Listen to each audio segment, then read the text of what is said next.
ಎಲ್ಲರಿಗೂ ನಮಸ್ಕಾರ. ಕರಾವಳಿ ಸ್ವಾದಕ್ಕೆ ಸ್ವಾಗತ. ಇವತ್ತಿನ ವಿಡಿಯೋದಲ್ಲಿ ಹಬ್ಬಕ್ಕೆ ಗರ್ಗರಿಯಾದ ನಿಪ್ಪಟ್ಟನ್ನು ಹೇಗೆ ಮಾಡೋದು ಅಂತ ತೋರಿಸ್ಕೊಡ್ತಾ ಇದ್ದೀನಿ. ನೋಡಿ ಎಷ್ಟು ಕ್ರಿಸ್ಪಿಯಾಗಿ ಬಂದಿದೆ ಅಂತ. ತುಂಬಾ ಸುಲಭದಲ್ಲಿ ಮಾಡ್ಕೋಬಹುದು. ಟೇಸ್ಟ್ ಕೂಡ ಸೂಪರ್ ಆಗಿರುತ್ತೆ. ಬನ್ನಿ ಹೇಗೆ ಮಾಡೋದಂತ ನೋಡೋಣ. ಮೊದಲಿಗೆ ಒಂದು ಮಿಕ್ಸಿಂಗ್ ಬೌಲ್ ತೊಗೊಂಡು 1 ಕಪ್ ಆಗುವಷ್ಟು ಅಕ್ಕಿ ಹಿಟ್ಟು ಹಾಕ್ಕೊಳ್ತಾ ಇದ್ದೀನಿ. ಹಾಗೆ ಅದೇ ಕಪ್ನ ಅಳತೆಯಲ್ಲೇ 1/4 ಕಪ್ ಆಗುವಷ್ಟು ಮೈದಾ ಹಿಟ್ಟು ಹಾಕ್ಕೊಳ್ತಾ ಇದ್ದೀನಿ. ಮೈದಾ ಹಿಟ್ಟು ಬೇಡ ಅನ್ನೋರು ಸ್ಕಿಪ್ ಮಾಡ್ಕೋಬಹುದು. ನಂತರ 1-2 ಚಮಚ ಆಗುವಷ್ಟು ಮೀಡಿಯಮ್ ರವೆ, ಅಂದರೆ ಉಪ್ಪಿಟ್ಟೆಲ್ಲ ಮಾಡ್ತೀವಲ್ಲ ಆ ರವೆನ ಹಾಕ್ಕೊಂಡಿದ್ದೀನಿ. ಹಾಗೆ 1-2 ಚಮಚ ಆಗುವಷ್ಟು ಬಿಳಿ ಎಳ್ಳು, ಖಾರಕ್ಕೆ 1 ಚಮಚ ಆಗುವಷ್ಟು ಖಾರದ ಪುಡಿನ ಹಾಕ್ಕೊಳ್ತಾ ಇದ್ದೀನಿ.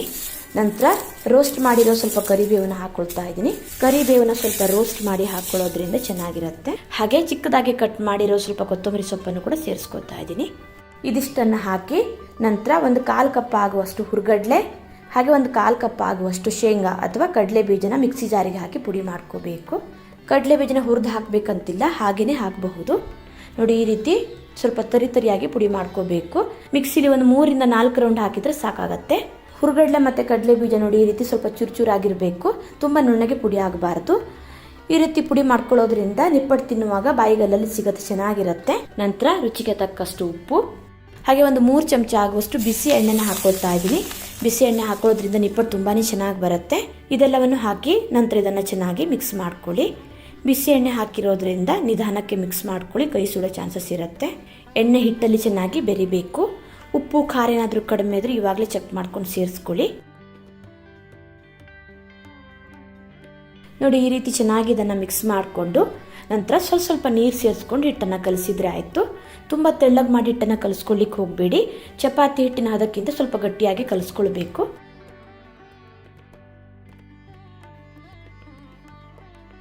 ನೋಡಿ, ಈ ರೀತಿ ಹಿಟ್ಟನ್ನು ಚೆನ್ನಾಗಿ ಕಲಿಸ್ಕೊಂಡು ನಂತರ ಇದನ್ನು 2-3 ನಿಮಿಷ ಸ್ವಲ್ಪ ಸಾಫ್ಟ್ ಆಗೋ ತನಕ ಚೆನ್ನಾಗಿ ನಾದ್ಕೊಳ್ಳಿ.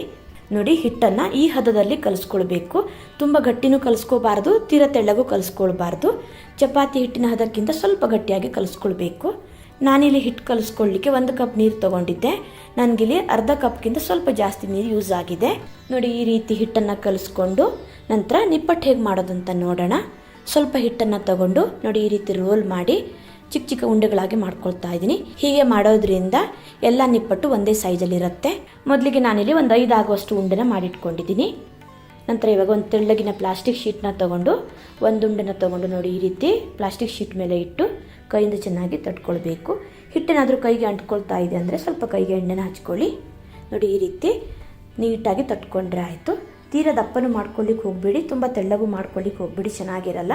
ನೋಡಿ, ಇಷ್ಟು ದಪ್ಪ ಮಾಡಿದರೆ ಪರ್ಫೆಕ್ಟ್ ಆಗಿ ಬರುತ್ತೆ.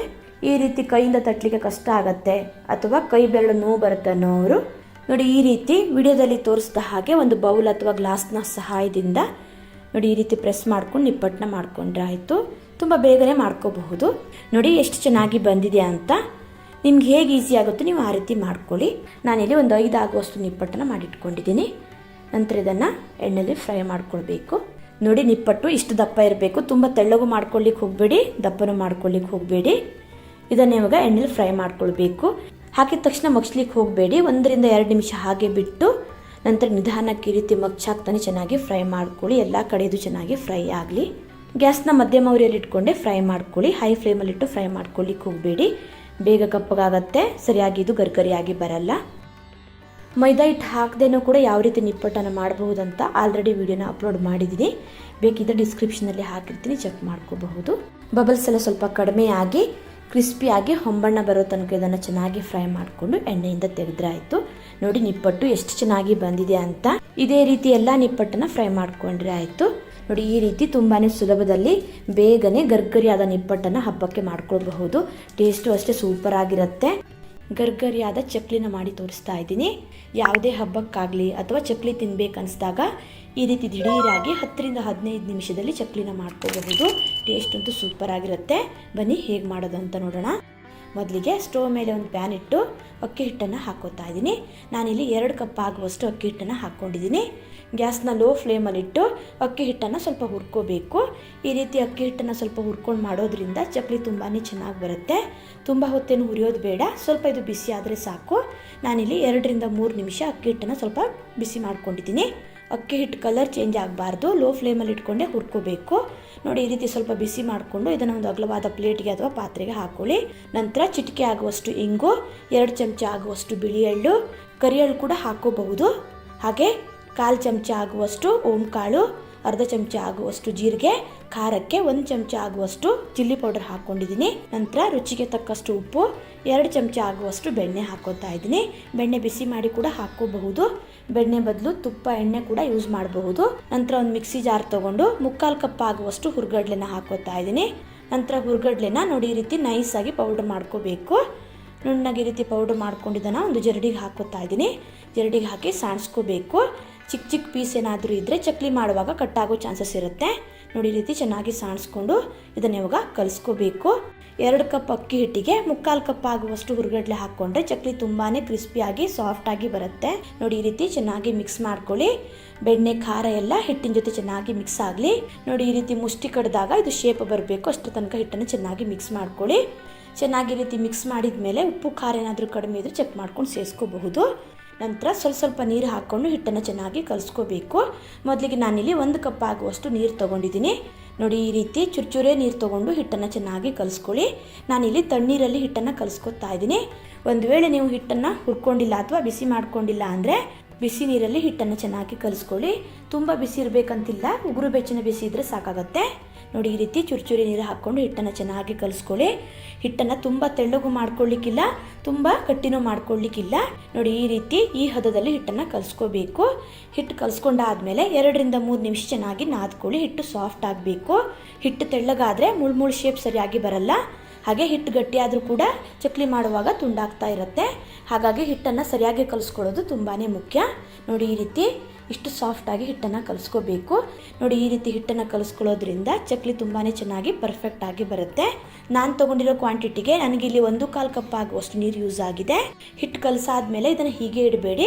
ಒಂದು ಕಾಟನ್ ಬಟ್ಟೆನ ಹಾಕಿ ಸುತ್ತಿಡಿ, ಗಾಳಿಗೆ ಗಟ್ಟಿ ಆಗಲ್ಲ.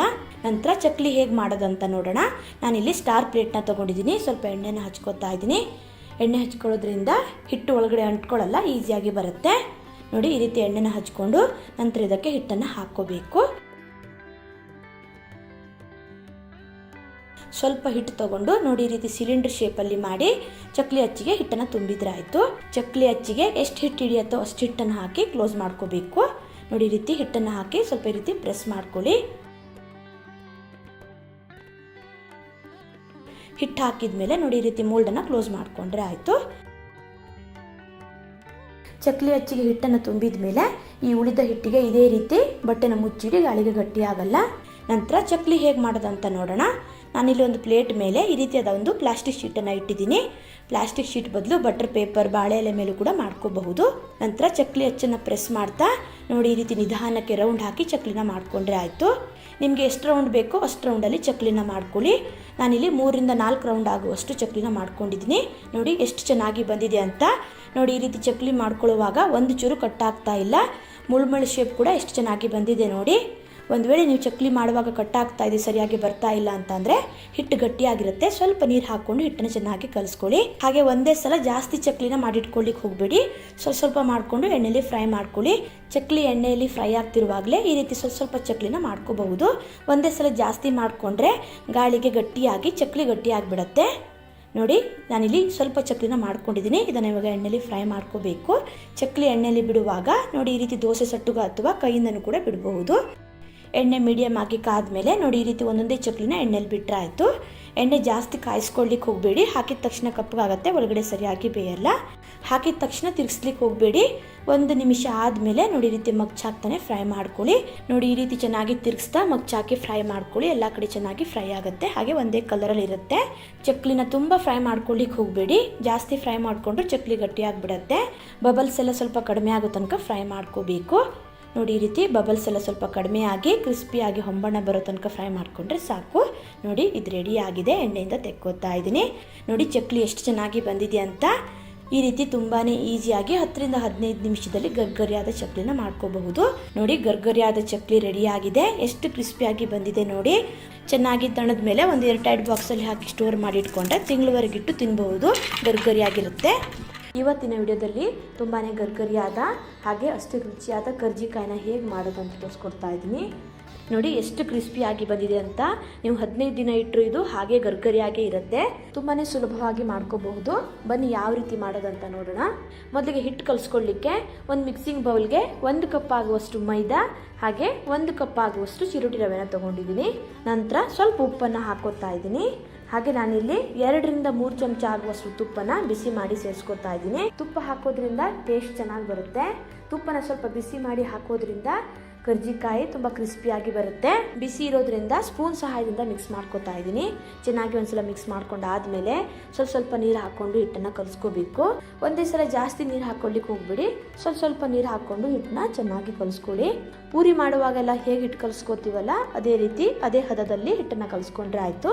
ಚಿರೋಟಿ ರವೆ ಹಾಗೂ ಮೈದಾನ ಸಮ ಪ್ರಮಾಣದಲ್ಲಿ ಹಾಕಿ ಮಾಡೋದ್ರಿಂದ ಕರ್ಜಿಕಾಯಿ ತುಂಬ ದಿನ ಕ್ರಿಸ್ಪಿಯಾಗಿರುತ್ತೆ, ಬೇಗ ಮೆತ್ತಗಾಗಲ್ಲ. ನಿಮ್ಮ ಹತ್ರ ಚಿರೋಟಿ ರವೆ ಇಲ್ಲ, ಮೀಡಿಯಂ ರವೆ ಇದೆ ಅಂತ ಅಂದರೆ ಸ್ವಲ್ಪ ಕಡಿಮೆ ಕ್ವಾಂಟಿಟಿಲಿ ಹಾಕೊಳ್ಳಿ. ಅಥವಾ ಸಮ ಪ್ರಮಾಣದಲ್ಲಿ ಹಾಕೋದಾದರೆ ಮಿಕ್ಸಿ ಜಾರಿಗೆ ಹಾಕಿ ಸ್ವಲ್ಪ ಪುಡಿ ಮಾಡಿ ಹಾಕಿ. ನೋಡಿ, ಈ ರೀತಿ ಸಾಫ್ಟಾಗಿ ಹಿಟ್ಟನ್ನು ಕಲಿಸ್ಕೋಬೇಕು.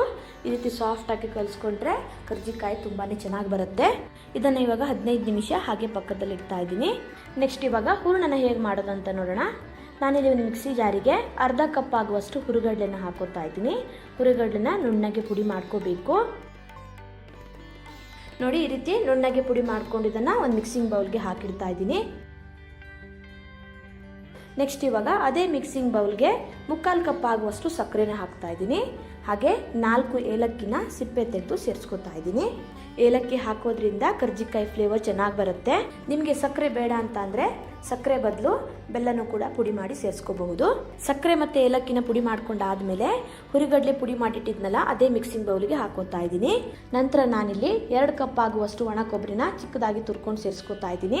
ನಂತರ ನಾನಿಲ್ಲಿ 1/4 ಕಪ್ ಆಗುವಷ್ಟು ಬಿಳಿ ಎಳ್ಳನ್ನ ಸ್ವಲ್ಪ ಹುರಿದು ಸೇರಿಸ್ತಾ ಇದ್ದೀನಿ. ನಂತರ ಚಿಕ್ಕದಾಗಿ ಕಟ್ ಮಾಡಿರೋ ಸ್ವಲ್ಪ ಗೋಡಂಬಿ, ಬಾದಾಮಿ ಮತ್ತು ದ್ರಾಕ್ಷಿನ ಸೇರಿಸ್ಕೊತಾ ಇದ್ದೀನಿ. ಇದ್ರೆ ಸೇರಿಸ್ಕೊಳ್ಳಿ, ಹಾಕೋದ್ರಿಂದ ಟೇಸ್ಟ್ ಚೆನ್ನಾಗಿರುತ್ತೆ. ಇಲ್ಲ ಅಂತಂದರೆ ಸ್ಕಿಪ್ ಮಾಡ್ಕೋಬಹುದು. ಇದೆಲ್ಲವನ್ನು ಚೆನ್ನಾಗಿ ಮಿಕ್ಸ್ ಮಾಡ್ಕೋಬೇಕು. ನಿಮಗೆ ಸಿಹಿ ಎಷ್ಟು ಬೇಕು ಅಂತ ನೋಡಿಕೊಂಡು ಸಕ್ಕರೆನ ಹೆಚ್ಚು ಕಮ್ಮಿ ಹಾಕೋಬಹುದು. ನೋಡಿ, ಈ ರೀತಿ ಚೆನ್ನಾಗಿ ಮಿಕ್ಸ್ ಮಾಡ್ಕೊಂಡು ಆದ್ಮೇಲೆ ಇದನ್ನು ಪಕ್ಕದಲ್ಲಿ ಇಟ್ಕೋತಾ ಇದ್ದೀನಿ.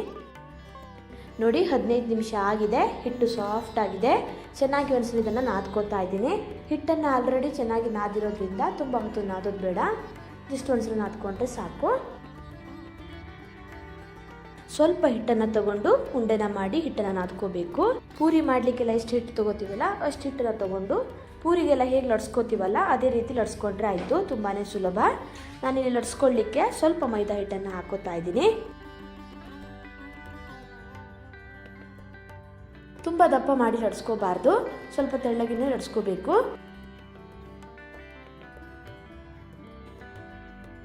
ನೋಡಿ, ಈ ರೀತಿ ಸ್ವಲ್ಪ ತೆಳ್ಳಗೆ ಲಡ್ಸ್ಕೋಬೇಕು.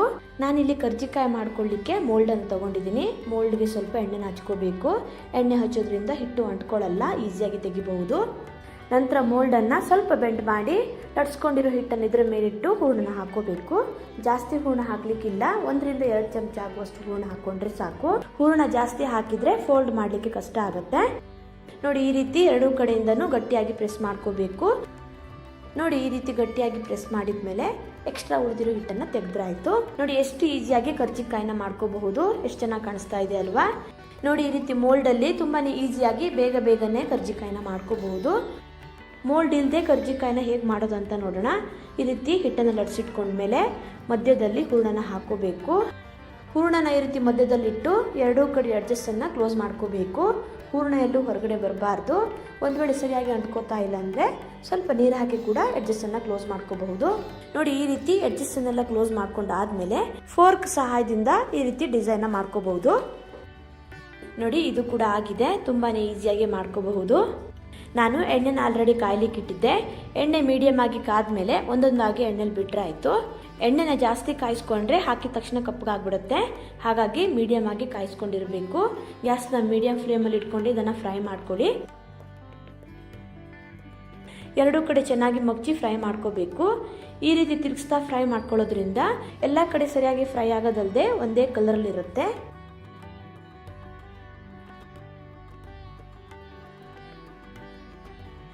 ಕರ್ಜಿಕಾಯಿನ ತುಂಬ ಹೊತ್ತು ಫ್ರೈ ಮಾಡೋದು ಬೇಡ, ಬೇಗ ಆಗುತ್ತೆ. ಕ್ರಿಸ್ಪಿಯಾಗಿ ಹೊಂಬಣ್ಣ ಬರೋ ತನಕ ಇದನ್ನು ಫ್ರೈ ಮಾಡ್ಕೋಬೇಕು. ನೋಡಿ ಇದಾಗಿದೆ, ಇಷ್ಟಾದರೆ ಸಾಕು. ಇದನ್ನು ಎಣ್ಣೆಯಿಂದ ತೆಗಿತಾ ಇದ್ದೀನಿ. ನೋಡಿ ಕರ್ಜಿಕಾಯಿ ಎಲ್ಲ ಎಷ್ಟು ಚೆನ್ನಾಗಿ ಬಂದಿದೆ ಅಂತ. ತುಂಬಾ ಈಸಿಯಾಗಿ ಮಾಡ್ಕೋಬಹುದು. ಮೋಲ್ಡ್ ಇದ್ರೆ ಅಂತೂ ತುಂಬಾ ಬೇಗ ಆಗುತ್ತೆ. ನೋಡಿ ಗರ್ಗರಿಯಾದ ಕರ್ಜಿಕಾಯಿ ರೆಡಿ ಆಗಿದೆ. ಹೇಗೆ ಬಂದಿದೆ ಅಂತ ತೋರಿಸ್ತಾ ಇದ್ದೀನಿ. ನೋಡಿ ಎಷ್ಟು ಕ್ರಿಸ್ಪಿಯಾಗಿ ಬಂದಿದೆ ಅಂತ.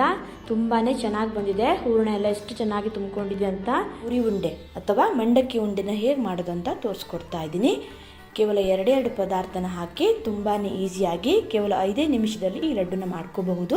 ಬನ್ನಿ ಹೇಗೆ ಮಾಡೋದು ಅಂತ ನೋಡೋಣ. ಮೊದಲಿಗೆ ನಾನಿಲ್ಲಿ ಪೂರಿ ಉಂಡೆ ಮಾಡಲಿಕ್ಕೆ ಈ ರೀತಿಯಾದ ಮಂಡಕ್ಕಿನ ತೊಗೊಂಡಿದ್ದೀನಿ. ಮಂಡಕ್ಕಿ ಕ್ರಿಸ್ಪಿ ಆಗಿರಬೇಕು. ಒಂದು ವೇಳೆ ಮಂಡಕ್ಕಿ ಗರ್ಗರಿ ಆಗಿಲ್ಲ, ಮೆತ್ತಗಾಗಿದೆ ಅಂದರೆ ಸ್ಟೋವ್ ಮೇಲೆ ಇಟ್ಟು ಸ್ವಲ್ಪ ಬಿಸಿ ಮಾಡ್ಕೊಳ್ಳಿ. ನೋಡಿ ಈ ರೀತಿ ಗರ್ಗರಿ ಆಗಬೇಕು. ನೆಕ್ಸ್ಟ್ ನಾನಿಲ್ಲಿ ಒಂದು ಬೌಲ್ ತೊಗೊಂಡು ಅದರಲ್ಲಿ 6 ಕಪ್ ಆಗುವಷ್ಟು ಮಂಡಕ್ಕಿ ಹಾಕೋತಾ ಇದ್ದೀನಿ. ಈ ರೀತಿ ಯಾವುದಾದ್ರೂ ಬೌಲ್ ಅಥವಾ ಕಪ್ಪಲ್ಲಿ ಅಳತೆ ಮಾಡಿ ಹಾಕೋದ್ರಿಂದ ಬೆಲ್ಲ ಹಾಕಲಿಕ್ಕೂ ಈಸಿ ಆಗುತ್ತೆ. ನೋಡಿ ನಾನಿಲ್ಲಿ 6 ಕಪ್ ಆಗುವಷ್ಟು ಮಂಡಕ್ಕಿ ಹಾಕ್ಕೊಂಡಿದ್ದೀನಿ. ಇದನ್ನು ಇವಾಗ ಸೈಡಲ್ಲಿಟ್ಟು ನೆಕ್ಸ್ಟ್ ಬೆಲ್ಲ ಕರಿಸ್ಕೊಳ್ಳಿಕ್ಕೆ ಸ್ಟೋವ್ ಮೇಲೆ ಒಂದು ಪ್ಯಾನ್ ಇಟ್ಕೊಂಡಿದ್ದೀನಿ. ಅದರಲ್ಲಿ 2 ಕಪ್ ಆಗುವಷ್ಟು ಬೆಲ್ಲ ಹಾಕೋತಾ ಇದ್ದೀನಿ. ಬೆಲ್ಲ ಕರಗಲಿಕ್ಕೆ 1/4 ಕಪ್ ಆಗುವಷ್ಟು ನೀರು ಹಾಕ್ಕೊಳ್ಳಿ. ಬೆಲ್ಲ ಚೆನ್ನಾಗಿ ಕರಗಲಿಕ್ಕೆ ಬಿಡಿ. 6 ಕಪ್ ಮಂಡಕ್ಕಿಗೆ 2 ಕಪ್ ಆಗುವಷ್ಟು ಬೆಲ್ಲ ಹಾಕ್ಕೊಂಡ್ರೆ ಪರ್ಫೆಕ್ಟಾಗಿ ಬರುತ್ತೆ. ನೋಡಿ ಬೆಲ್ಲ ಚೆನ್ನಾಗಿ ಕರಗಿದೆ. ಇದನ್ನು ಇವಾಗ ಸೋಸಿ ಹಾಕೋಬೇಕು. ಬೆಲ್ಲದಲ್ಲಿ ಕಸೇನಾದರೂ ಇರುತ್ತಂತ ನಾನು ಸೋಸಿ ಹಾಕೋತಾ ಇದ್ದೀನಿ. ಬೆಲ್ಲ ಚೆನ್ನಾಗಿದ್ದರೆ ಹಾಗೇ ಯೂಸ್ ಮಾಡಬಹುದು. ನಂತರ ನಾನಿಲ್ಲಿ ಅರ್ಧ ಚಮಚ ಆಗುವಷ್ಟು ತುಪ್ಪ ಹಾಕೋತಾ ಇದ್ದೀನಿ. ಇದು ಕಂಪ್ಲೀಟ್ಲಿ ಆಪ್ಷನಲ್. ತುಪ್ಪ ಹಾಕೋದ್ರಿಂದ ತುಪ್ಪದ ಫ್ಲೇವರ್ ಬರುತ್ತೆ ಅಷ್ಟೇ, ಹಾಕಲೇಬೇಕಂತಿಲ್ಲ. ಬೇಡ ಅಂತಂದರೆ ಸ್ಕಿಪ್ ಮಾಡ್ಕೋಬಹುದು. ಬರೀ ಮಂಡಕ್ಕಿ ಮತ್ತು ಬೆಲ್ಲ ಇದ್ದರೆ ಸಾಕು. 2 ಪದಾರ್ಥದಿಂದ ಈ ಲಡ್ಡುನ ಮಾಡ್ಕೋಬಹುದು.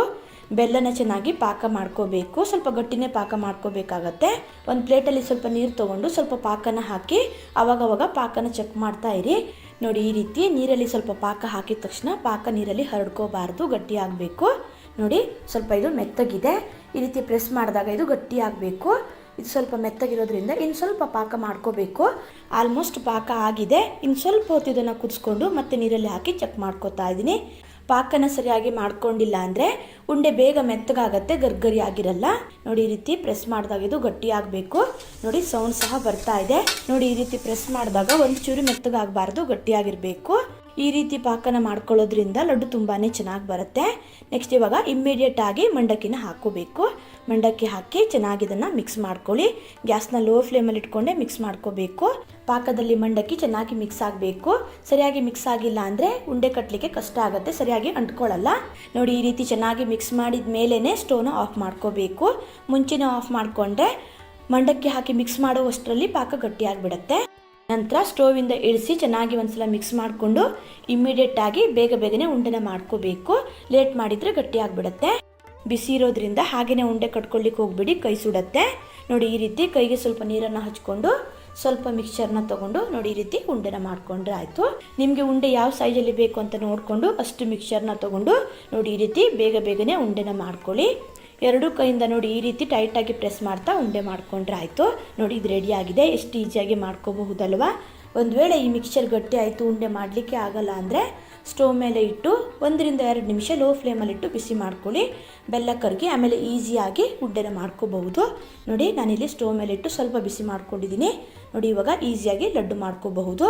ತುಂಬಾ ಈಸಿಯಾಗಿ ಬೇಗನೆ ಮಾಡ್ಕೊಳ್ಳುವಂತಹ ಉಂಡೆ ರೆಸಿಪಿ ಇದು.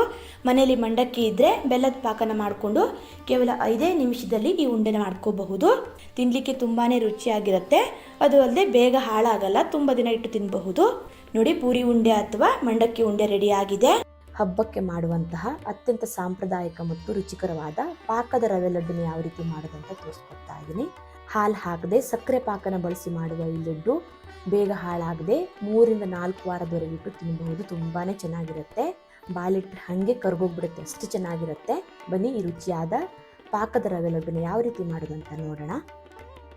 ರವೆ ಲಡ್ಡು ಮಾಡಲಿಕ್ಕೆ ಮೊದಲಿಗೆ ನಾನಿಲ್ಲಿ ಸ್ಟವ್ ಮೇಲೆ ಒಂದು ಪ್ಯಾನ್ ಇಟ್ಟು 5 ಚಮಚ ಆಗುವಷ್ಟು ತುಪ್ಪ ಹಾಕೊಳ್ತಾ ಇದ್ದೀನಿ. ಒಂದು 4 ರಿಂದ 5 ಚಮಚ ಆಗುವಷ್ಟು ತುಪ್ಪ ಹಾಕಿ, ತುಪ್ಪ ಸ್ವಲ್ಪ ಜಾಸ್ತಿ ಹಾಕೊಳ್ಳೋದ್ರಿಂದ ಟೇಸ್ಟ್ ಚೆನ್ನಾಗಿರುತ್ತೆ. ನಂತರ ತುಪ್ಪ ಬಿಸಿ ಆದಮೇಲೆ ಸ್ವಲ್ಪ ಗೋಡಂಬಿ ಮತ್ತು ಬಾದಾಮಿನ ಕಟ್ ಮಾಡಿ ಸೇರಿಸ್ಕೊಳ್ತಾ ಇದ್ದೀನಿ. ಬರೀ ಗೋಡಂಬಿನೂ ಸಹ ಹಾಕ್ಕೊಳ್ಬಹುದು. ಡ್ರೈ ಫ್ರೂಟ್ಸ್ನ ಸ್ವಲ್ಪ ಜಾಸ್ತಿ ಹಾಕ್ಕೊಳ್ಳೋದ್ರಿಂದ ರವೆ ಲಡ್ಡು ತುಂಬಾ ರುಚಿಯಾಗಿ ಬರುತ್ತೆ. ಗ್ಯಾಸ್ನ ಕಡಿಮೆ ಉರಿಯಲ್ಲಿ ಇಟ್ಕೊಂಡು ಸ್ವಲ್ಪ ಕೆಂಪಗಾಗೋ ತನಕ ಚೆನ್ನಾಗಿ ಹುರ್ಕೊಳ್ಳಿ. ನೋಡಿ ಈ ರೀತಿ ಸ್ವಲ್ಪ ಕೆಂಪಗಾಗೋ ತನಕ ಹುರ್ಕೊಂಡು ನಂತರ ಇದಕ್ಕೆ ಸ್ವಲ್ಪ ಒಣ ದ್ರಾಕ್ಷಿನ ಹಾಕೊಳ್ತಾ ಇದ್ದೀನಿ. ಇದನ್ನು ಸಹ ಗ್ಯಾಸ್ನ ಕಡಿಮೆ ಉರಿಯಲ್ಲಿ ಇಟ್ಕೊಂಡು ಹುರ್ಕೊಳ್ಬೇಕು. ಉರಿನ ಜಾಸ್ತಿ ಇಟ್ಟರೆ ಡ್ರೈ ಫ್ರೂಟ್ಸ್ ಎಲ್ಲ ಸೀದು ಹೋಗಿಬಿಡತ್ತೆ. ನೋಡಿ, ಈ ರೀತಿ ದ್ರಾಕ್ಷಿ ಎಲ್ಲ ಸ್ವಲ್ಪ ಉಬ್ಬಿ ಬರೋ ತನಕ ಹುರ್ಕೊಂಡು ನಂತರ ಇದನ್ನು ಯಾವುದಾದ್ರೂ ಪ್ಲೇಟ್ಗೆ ಅಥವಾ ಬೌಲಿಗೆ ಹಾಕಿ ಎತ್ತಿಟ್ಕೊಳ್ತಾ ಇದ್ದೀನಿ. ಕೊನೆಗೆ ಸೇರಿಸ್ಲಿಕ್ಕಿದೆ. ನಂತರ ಇದೇ ತುಪ್ಪಕ್ಕೆ ನಾನಿಲ್ಲಿ 2 ಕಪ್ ಆಗುವಷ್ಟು ಮೀಡಿಯಮ್ ರವನ ಹಾಕ್ಕೊಳ್ತಾ ಇದ್ದೀನಿ. ಉಪ್ಪಿಟ್ಟು ಮಾಡ್ತೀವಲ್ಲ ಮೀಡಿಯಮ್ ರವೆ, ಅದನ್ನು ಹಾಕ್ಕೊಂಡಿದ್ದೀನಿ. ಮೀಡಿಯಮ್ ರವೆ ಬದಲು ಚಿರೋಟಿ ರವೆ ಕೂಡ ಹಾಕ್ಕೊಳ್ಬಹುದು. 2 ಕಪ್ ಆಗುವಷ್ಟು ಮೀಡಿಯಮ್ ರವೆನ ಹಾಕಿ ನಂತರ ಇದನ್ನು ಗ್ಯಾಸ್ನ ಕಡಿಮೆ ಉರಿಯಲ್ಲಿ ಇಟ್ಕೊಂಡು ಹುರ್ಕೊಳ್ಬೇಕು. ಉರಿನ ಜಾಸ್ತಿ ಇಡಕ್ಕೆ ಹೋಗಬೇಡಿ. ಲೋ ಫ್ಲೇಮಲ್ಲಿ ಇಟ್ಕೊಂಡು ಒಂದು 8ರಿಂದ 10 ನಿಮಿಷ ಹಸಿ ವಾಸನೆ ಹೋಗೋ ತನಕ ಚೆನ್ನಾಗಿ ರವೆನ ಹುರ್ಕೊಳ್ಬೇಕು. ರವೆನ ಚೆನ್ನಾಗಿ ಹುರಿಯೋದ್ರಿಂದ ಲಡ್ಡು ಬೇಗ ಹಾಳಾಗಲ್ಲ, ತುಂಬ ದಿನ ಸ್ಟೋರ್ ಮಾಡಿಡಬಹುದು.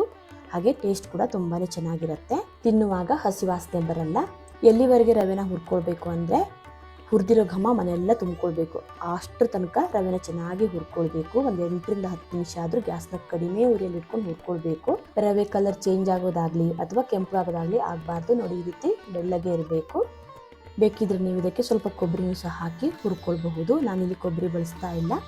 ಕೊಬ್ಬರಿ ಹಾಕೋದ್ರಿಂದ ಕೆಲವೊಂದು ಸಲ ಲಡ್ಡು ಬೇಗ ಹಾಳಾಗೋ ಚಾನ್ಸಸ್ ಇರುತ್ತೆ.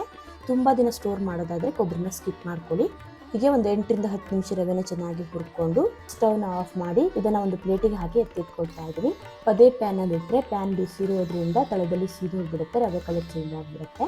ಇದನ್ನು ಇವಾಗ ಸೈಡಲ್ಲಿ ಇಟ್ಟು ನೆಕ್ಸ್ಟ್ ಇವಾಗ ಪಾಕ ಮಾಡ್ಕೊಳ್ಳಿಕ್ಕೆ ಸ್ಟವ್ ಮೇಲೆ ಕಡಾಯಿ ಇಟ್ಟು 1.5 ಕಪ್ ಆಗುವಷ್ಟು ಸಕ್ಕರೆ ಹಾಕ್ಕೊಳ್ತಾ ಇದ್ದೀನಿ.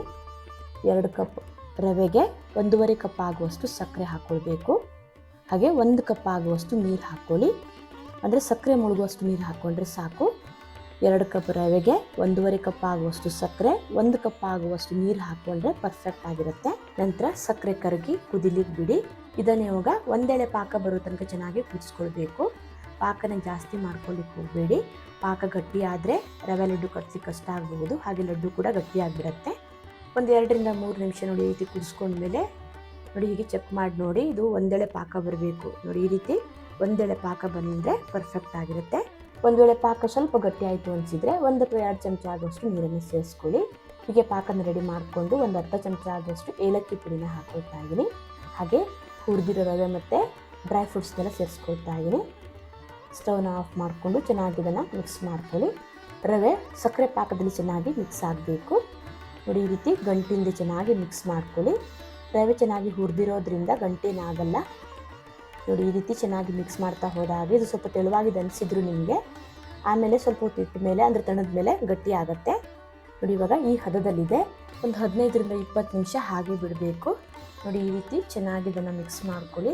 ಪಾಕ ಒಂದ್ಸಲ ರೆಡಿ ಆದಮೇಲೆ ಸ್ಟವ್ನ ಆಫ್ ಮಾಡಿಕೊಂಡು ನೋಡಿ, ಈ ರೀತಿ ರವೆ ಮತ್ತು ಹುರಿದಿರೋ ಡ್ರೈ ಫ್ರೂಟ್ಸ್ನೆಲ್ಲ ಹಾಕಿ ಚೆನ್ನಾಗಿ ಮಿಕ್ಸ್ ಮಾಡಿಕೊಂಡು ಮುಚ್ಚಳ ಮುಚ್ಚಿ ಹಾಗೆ ಬಿಟ್ಬಿಡಿ. ಒಂದು 15ರಿಂದ 20 ನಿಮಿಷ ಆದಮೇಲೆ ಈ ಮಿಶ್ರಣ ಸ್ವಲ್ಪ ಬಿಸಿ ಇರುವಾಗ ಲಡ್ಡುನ ಕಟ್ಕೊಳ್ಬೇಕು.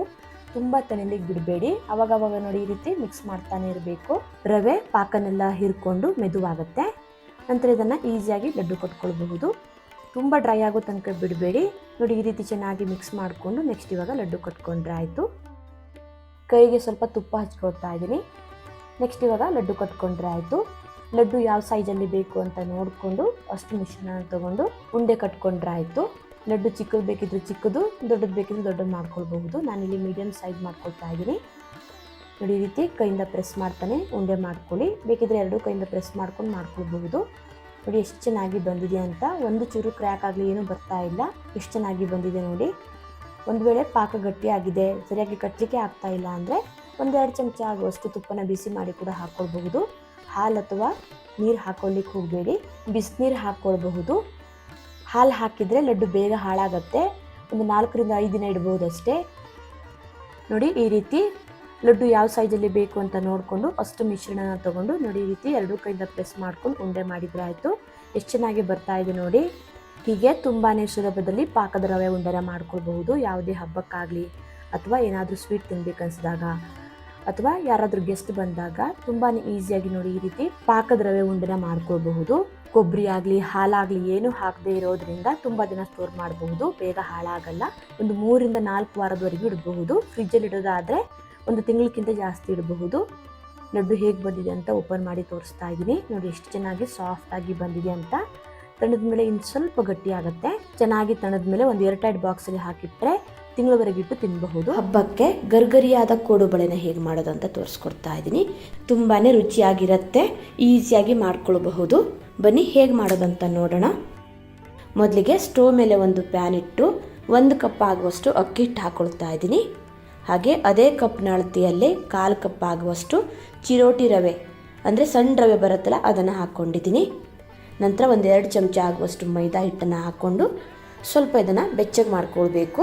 ಗ್ಯಾಸ್ನ ಕಡಿಮೆ ಉರಿಯಲ್ಲಿ ಇಟ್ಕೊಂಡು 2-3 ನಿಮಿಷ ಇದನ್ನು ಈ ರೀತಿ ತಿರುಗಿಸ್ತಾನೆ ಸ್ವಲ್ಪ ಇದನ್ನು ಬೆಚ್ಚಗೆ ಮಾಡ್ಕೊಳ್ಳಿ. ತುಂಬ ಏನು ಹುರಿಯೋದು ಬೇಡ. ಮೈದಾ ಬೇಡ ಅನ್ನೋರು ಸ್ಕಿಪ್ ಮಾಡ್ಕೊಳ್ಬಹುದು.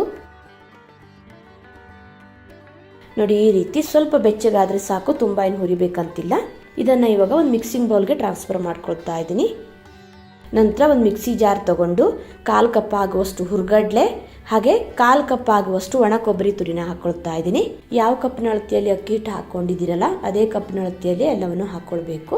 ಹಾಗೆ ಖಾರಕ್ಕೆ 4 ಒಣಮೆಣಸಿನ್ಕಾಯಿನ ಹಾಕ್ಕೊಂಡಿದ್ದೀನಿ. ಒಣಮೆಣಸಿನ್ಕಾಯಿ ಬದಲು ಖಾರದ ಪುಡಿ ಕೂಡ ಹಾಕ್ಕೊಳ್ಬಹುದು. ನಂತರ ಸ್ವಲ್ಪ ಇಂಗಿನ ಪುಡಿನ ಹಾಕಿ ನುಣ್ಣಗೆ ಇದನ್ನು ಪೌಡ್ರ್ ಮಾಡ್ಕೋಬೇಕು. ನೋಡಿ ಈ ರೀತಿ ನುಣ್ಣಗೆ ಪೌಡ್ರ್ ಮಾಡಿಕೊಂಡು ಅಕ್ಕಿ ಹಿಟ್ಟು ಮತ್ತು ರವೆನೆಲ್ಲ ಹುರಿದಿಟ್ಟಿದ್ನಲ್ಲ ಅದೇ ಮಿಕ್ಸಿಂಗ್ ಬೌಲ್ಗೆ ಹಾಕ್ಕೊಳ್ತಾ ಇದ್ದೀನಿ. ನಂತರ 2-3 ಚಮಚ ಆಗುವಷ್ಟು ಕಾದಿರೋ ಎಣ್ಣೆ ಹಾಕ್ಕೊಳ್ತಾ ಇದ್ದೀನಿ. ಬಿಸಿ ಎಣ್ಣೆ ಹಾಕೋದ್ರಿಂದ ಕೋಡುಬಳೆ ಗರ್ಗರಿಯಾಗಿ ಬರುತ್ತೆ. ರುಚಿಗೆ ತಕ್ಕಷ್ಟು ಉಪ್ಪು, 1/2 ಚಮಚ ಆಗುವಷ್ಟು ಜೀರಿಗೆ ಹಾಕ್ಕೊಳ್ತಾ ಇದ್ದೀನಿ. ಜೀರಿಗೆ ಬದಲು ಓಂಕಾಳು ಕೂಡ ಹಾಕ್ಕೊಳ್ಬಹುದು. ನಂತರ 1-2 ಚಮಚ ಆಗುವಷ್ಟು ಬಿಳಿ ಎಳ್ಳನ್ನು ಕೂಡ ಹಾಕಿ ಸ್ವಲ್ಪ ಕರಿಬೇವನ್ನ ಚಿಕ್ಕದಾಗಿ ಕಟ್ ಮಾಡಿ ಹಾಕ್ಕೊಂಡಿದ್ದೀನಿ. ಇದಿಷ್ಟನ್ನು ಹಾಕಿ ಇದೆಲ್ಲವನ್ನು ಚೆನ್ನಾಗಿ ಮಿಕ್ಸ್ ಮಾಡ್ಕೊಳ್ಬೇಕು.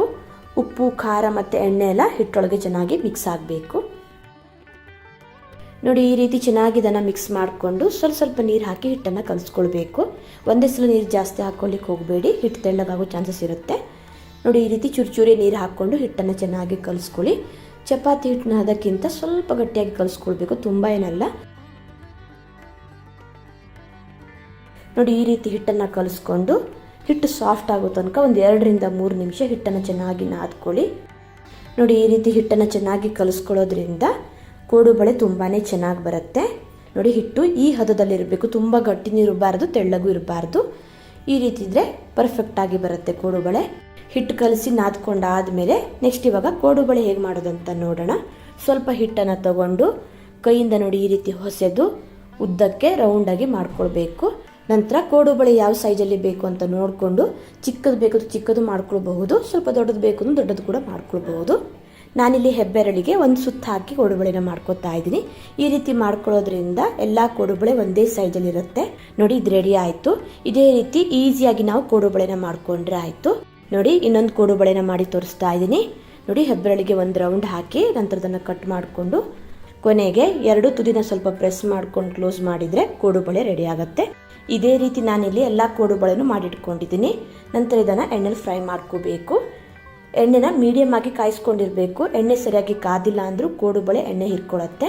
ಹಾಗೆ ಎಣ್ಣೆ ಜಾಸ್ತಿ ಕಾದಿದ್ರೂ ಸಹ ಹಾಕಿದ ತಕ್ಷಣ ಕಪ್ಪಗಾಗತ್ತೆ, ಒಳಗಡೆ ಸರಿಯಾಗಿ ಬೇಯಲ್ಲ, ಗರ್ಗರಿಯಾಗಿ ಬರಲ್ಲ. ಹಾಗಾಗಿ ಎಣ್ಣೆನ ಸರಿಯಾಗಿ ಕಾಯಿಸ್ಕೊಳ್ಳೋದು ತುಂಬಾ ಮುಖ್ಯ. ಸ್ವಲ್ಪ ಕೋಡುಬಳೆನ ಎಣ್ಣೆಲಿ ಬಿಟ್ಟು 1-2 ನಿಮಿಷ ಆದಮೇಲೆ ನಿಧಾನಕ್ಕೆ ಮಗ್ಚಾಕಿದನ್ನು ಫ್ರೈ ಮಾಡ್ಕೊಳ್ಳಿ. ಈ ರೀತಿ ತಿರುಗಿಸ್ತಾನೆ ಚೆನ್ನಾಗಿ ಫ್ರೈ ಮಾಡ್ಕೊಳ್ಳೋದ್ರಿಂದ ಕೋಡುಬಳೆ ಎಲ್ಲ ಚೆನ್ನಾಗಿ ಫ್ರೈ ಆಗುತ್ತೆ. ಬಬಲ್ಸ್ ಎಲ್ಲ ಸ್ವಲ್ಪ ಕಡಿಮೆಯಾಗಿ ಕ್ರಿಸ್ಪಿಯಾಗಿ ಹೊಂಬಣ್ಣ ಬರೋ ತನಕ ಇದನ್ನು ಚೆನ್ನಾಗಿ ಫ್ರೈ ಮಾಡ್ಕೊಳ್ಬೇಕು. ನೋಡಿ ಇದಾಗಿದೆ, ಎಣ್ಣೆಯಿಂದ ತೆಗಿತಾ ಇದ್ದೀನಿ. ನೋಡಿ ಕೋಡುಬಳೆ ಎಷ್ಟು ಚೆನ್ನಾಗಿ ಬಂದಿದೆ ಅಂತ. ಇದೇ ರೀತಿ ಎಲ್ಲ ಕೋಡುಬಳೆನೂ ಫ್ರೈ ಮಾಡಿಕೊಂಡ್ರೆ ಆಯಿತು. ನೋಡಿ ಗರ್ಗರಿಯಾದ ಕೋಡುಬಳೆ ರೆಡಿ ಆಗಿದೆ. ಚೆನ್ನಾಗಿ ತಣದ ಮೇಲೆ ಒಂದು ಏರ್ಟೈಟ್ ಬಾಕ್ಸಲ್ಲಿ ಹಾಕಿಟ್ರೆ ತಿಂಗಳವರೆಗಿಟ್ಟರು ಹಾಳಾಗಲ್ಲ, ಗರ್ಗರಿಯಾಗೇ ಇರುತ್ತೆ. ಇವತ್ತಿನ ವಿಡಿಯೋ ಇಷ್ಟ ಆದರೆ ಲೈಕ್, ಶೇರ್, ಕಮೆಂಟ್ ಮಾಡೋದನ್ನು ಮರಿಬೇಡಿ. ಮತ್ತೆ ಸಿಗ್ತೀನಿ ಹೊಸ ವಿಡಿಯೋ ಒಂದಿಗೆ. ಧನ್ಯವಾದಗಳು.